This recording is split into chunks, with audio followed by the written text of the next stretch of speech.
Então essa lógica judicial é muito falha, uma lógica preconceituosa. E o pior, gente, é quando se fala, não há amparo legal na pretensão, e se dá uma espinhezada, se dá uma espetado no autor, naquele que clama pelo direito, se diz assim, olha, o Estado está aqui, mas não para você.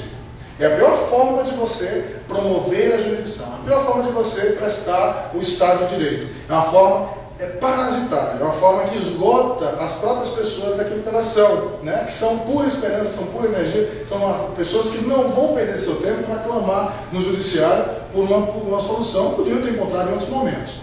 Nós saímos dessa fase, talvez, graças a Deus, talvez felizmente, de um judiciário inerte, de um judiciário letágico, de um judiciário que é muito omisso, de um silêncio muito eloquente, né? Porque às vezes quando não se opera o direito, não se opera o direito propositalmente. Às vezes, quando nós temos lacunas, nós não podemos esquecer que existem lacunas legais, né, quando estudamos lá as lacunas do direito, lá em teoria geral do direito, filosofia do direito, nós não podemos esquecer que algumas lacunas são propositais. Algumas lacunas são propositais. Quando o Congresso também não legisla sobre mandado de injunção, ele está legislando. Não legislando, ele está legislando. Quando ele não legisla sobre a greve dos servidores públicos, ele está legislando, não legislando.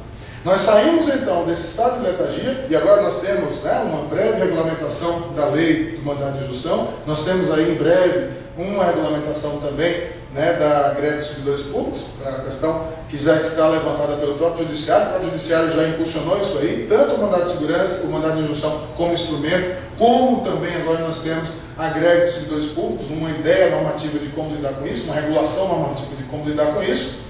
Mas estamos atravessando agora para o outro lado da ponte, que é o lado em que o judiciário chega em tudo. Que o judiciário é ativista, que o judiciário e o Ministério Público eles estão tomando conta da cena política. São os novos protagonistas da arena de combate, são os novos gladiadores, em nome da sociedade, em nome do direito, em nome da justiça.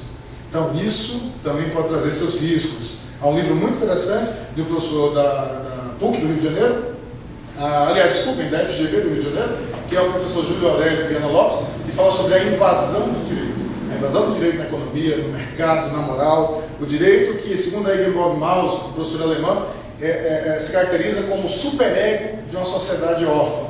Um judiciário que é a última instância, o último recurso para as nossas alienações, para as nossas faltas, né? A falta, a ausência, que o professor Boaventura Santos também identifica muito claramente, as ausências na participação social, na participação política, na participação, enfim, no mercado, na participação dos rumos que o país deve ter. Então essa influência do judiciário na discussão da democracia, na discussão pública, no mercado, hoje está muito claramente analisado sobre esse ângulo da judicialização da política, da judicialização das relações sociais e do ativismo judicial. São todos eles termos, palavras-chave em comum, que têm esse lado, que revela o judiciário hoje em dia muito mais atuante. E vejamos os casos. Nós temos um caso que, aproveitando o horário, né, talvez seja convidativo. Nós temos um caso do Tribunal Regional Federal, lá da terra da Carmela, tá? Da 4ª região, que foi decidido, pasmem, que o colarinho de chope é parte integrante do produto. É a judicialização do colarinho de chope. Se vocês quiserem, depois eu posso disponibilizar a decisão certa. O Inmetro multou o estabelecimento em Blumenau, o estabelecimento ele computava o colarinho de chope como parte integrante do chope, e depois, obviamente, o estabelecimento depois foi multado e recorreu ao judiciário. O judiciário disse que estava errado, que estava certo, aliás, a multa. Estava errado o estabelecimento. Tinha que computar lá o colarinho de chope, aliás, não podia computar o colarinho de chope, né, não podia ali considerar como os mililitros do colarinho, né, do chope, esse colarinho.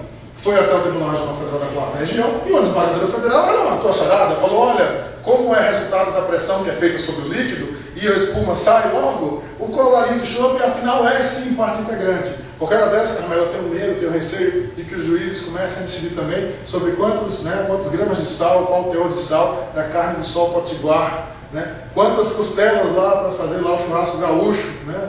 Enfim, quantas horas deve a mulher brasileira passar sob o sol para chegar no nível de qualidade, né, essencial à morenidade, né, para ser morena brasileira. Então, nossa, eu fico talvez assim frustrado com relação a esse ativismo, porque alguns temas são completamente alienantes, né?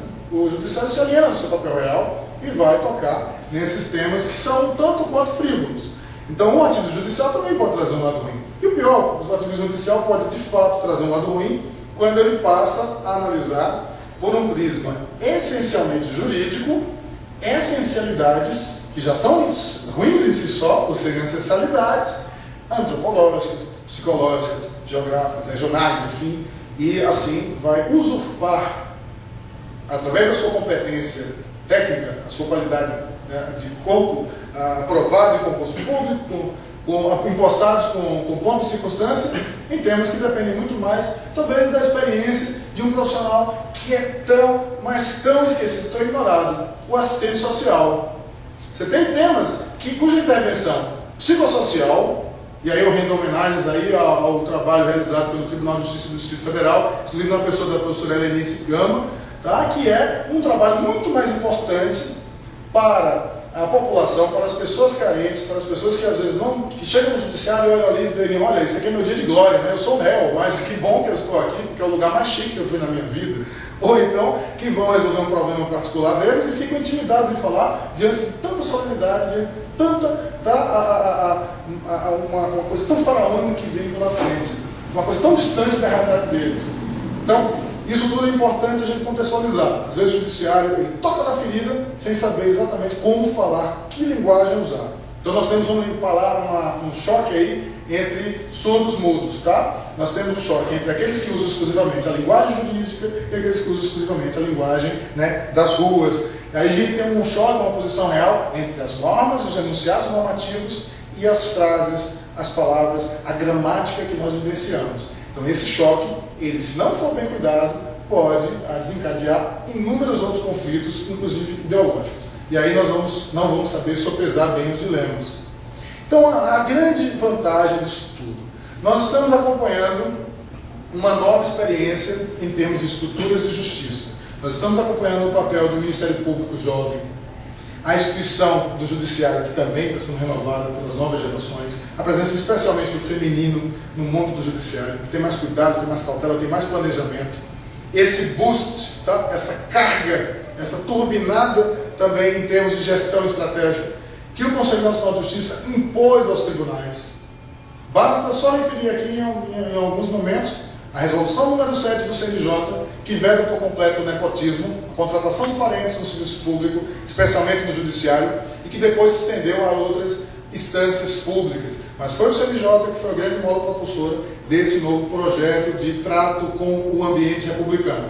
Nós temos aí, recentemente, resoluções que criam as metas institucionais, não somente a meta 2, que é a mais falada, em que todos os processos ajuizados até a data da reforma do Judiciário, que ocorreu por meio de uma emenda à Constituição no final de 2004, portanto teve reflexo imediato já no início de 2005, todas as ações ajuizadas até final de 2004 teriam que ser obrigatoriamente decididas pelas respectivas cortes, pelas respectivas instâncias judiciais em que elas se encontravam.